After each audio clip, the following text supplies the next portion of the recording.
Hello and welcome to week 5, looking at what's happened to our foods and how to be additive smart. Today's topic looking at the two groups of synthetic antioxidants in our food supply. Now we're looking at the group of 3, so anything that starts with a 3 is going to tell you that it is classed as an antioxidant and it is the synthetic kind. The numbers are 310 over to 312 and then also including the numbers 319 through to 321. You'll find that the gap between 312 and 319 is significant because there are a couple of helpful antioxidants that are safe to use in our food supply, and also numbers below 310 are also in our food supply and are safe to use. Now, when you see the term antioxidants, you would probably be familiar with this as being a good thing to have, that we need more antioxidants in our diet, for example. So most people would think that antioxidants are beneficial, which is certainly true when we talk about antioxidants such as vitamin C and vitamin E and quite a number of others that are present in our fruit and vegetables. However, they're not the ones that we're talking about. What we're talking about today are the two groups of synthetic antioxidants that actually don't have any beneficial effects. Good antioxidants will help prevent or stop cell damage. The synthetic antioxidants have nasty side effects. And the kinds that we're talking about are the phthalates and the synthetic antioxidants. So you may see them abbreviated as TBHQ, BHA and BHT. The prime place that you're going to find these antioxidants are in your fats and oils, because they're primarily used in foods to stop those fats and oils going off and becoming rancid. So where are you going to find them? Primarily in any kind of products that are cooked in oil, margarine and so on, and other kinds of fats, or any product that has a type of fat in it. You will find that nearly every processed food today contains some kind of fat or oil, and generally speaking, nearly every takeaway food that you can get today will also contain some kind of fat or oil. That gives the impression that it's going to be in a lot of our foods. You'll find it in mayonnaise and salad dressing and margarine and dips and crackers and biscuits and bread, baked goods, croissants, potato chips, snack foods, lots of packet meals, unlabeled foods such as your fried foods, and takeaways like hot chips and french fries and battered fish and chicken schnitzel, and the list goes on.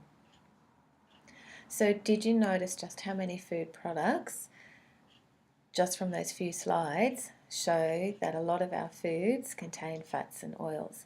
And now you can see the size of the problem that we have when we talk about this particular group of additives. The problem continues in that any food that contains fats or oils may contain these antioxidants and not be labelled as telling us that they are there. So why do we not always know about these additives in our food? It's because we have something called the 5% labelling loophole. And this states that if the amount of an ingredient, so we're talking about vegetable oil at the moment, in a product, for example bread, if that forms less than 5% of the entire product, being the loaf of bread, then any food additive, for example antioxidants that we're talking about at the moment, in that ingredient does not have to be listed, because it's considered that at that point, being less than 5% of the entire product, that it is no longer performing a technological function.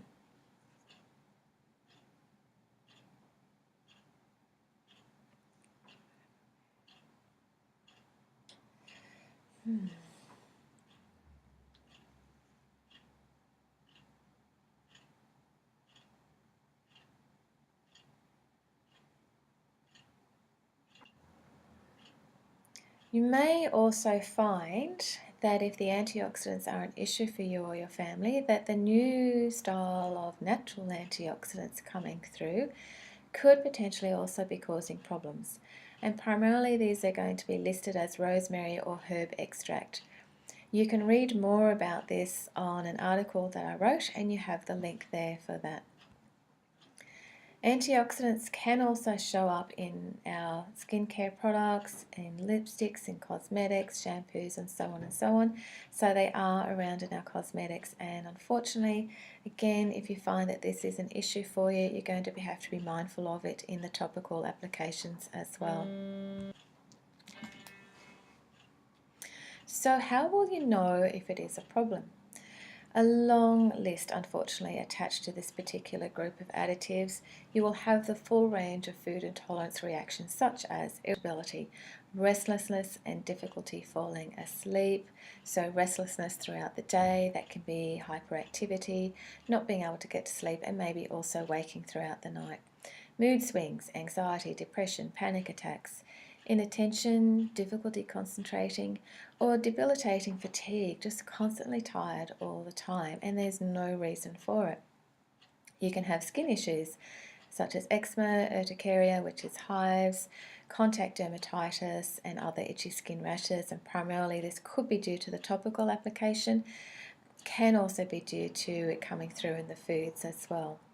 There may be gut problems such as reflux, sneaky poos, bloating, abdominal pain, stomach aches, and other kinds of irritable bowel symptoms, including constipation. So it doesn't have to be diarrhea. There can be headaches and migraines, being constantly sick all the time, frequent colds, flu, bronchitis, tonsillitis, sinusitis, stuffy or runny nose, lots of throat clearing, lots of coughing, and also it can worsen or exacerbate asthma episodes and can also cause joint pain and arthritis. So a very wide range, as you can see, of symptoms that can result from this widespread use of this particular group of synthetic antioxidants.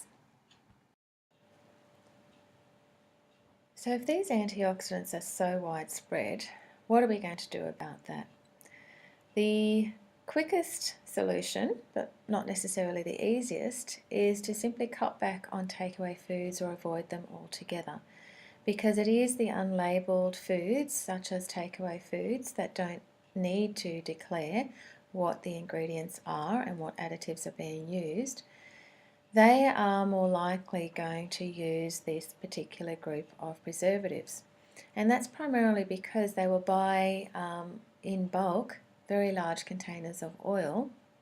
Obviously, they don't want to have dozens of small bottles that they use through quickly, but the large catering size containers of oil will always use the antioxidant, because if they don't, the oil is going to go off too quickly before the container has even been finished.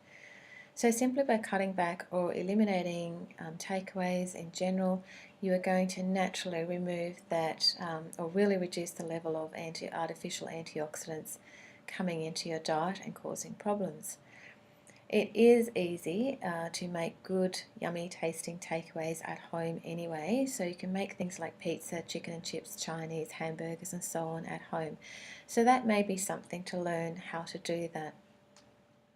An option is to simply to buy packaged foods that will tell you exactly what the oil is being used. For example, Kettle plain salted chips will only have sunflower oil, potatoes and salt as their ingredient list. Usually when you have the oil specified in a product, that tends to not use the synthetic antioxidants in there. So you have a couple of examples here, such as McCain's Healthy Choice.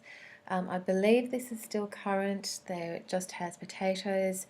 You are told exactly which oil you have, which is the canola oil, and then you just have dextrose, which just gives that little bit of crunch to the coating on the oven fried chips. You have a brand there from IGA, rice cakes, that again are very specific and tells you that you are using sunflower oil as the oil. Therefore, you can make the conclusion that it is unlikely that there is going to be one of the nasty antioxidants in there, because the oil has been declared. You can still buy other packaged items that don't declare the type of oil that is being used, so it might say vegetable oil, but they are using the safer antioxidants. So remember, these are the missing numbers in the 300 series that you may come across. The most common ones you'll see are the numbers ranging between 306 through to 309. These are the natural antioxidants that won't cause the side effects that the synthetic ones do, so they are safe to use. When you buy bottles of oil to cook with at home, most of the time you're going to find that these smaller bottles of oil that we have on the supermarket shelf are going to be mostly okay and tend not to have the hidden antioxidants in them like the takeaway suppliers will get in their big tubs of oil. When you buy oil, do favour good oils such as cold pressed olive oil, sunflower oil, rice bran oil, avocado oil, almond oil, macadamia oil. The list keeps growing on our shelves. And favour them instead, because being the good quality oils, they are less likely to use the hidden antioxidants or to have unlabelled antioxidants. Never ever buy just standard vegetable oil, because that is junky, rubbishy oil. It is easy for it to go off, and it is more likely to have the hidden or the unlabelled antioxidants in there. So just be mindful of that. And that's the end of today. Any questions, just remember to ask.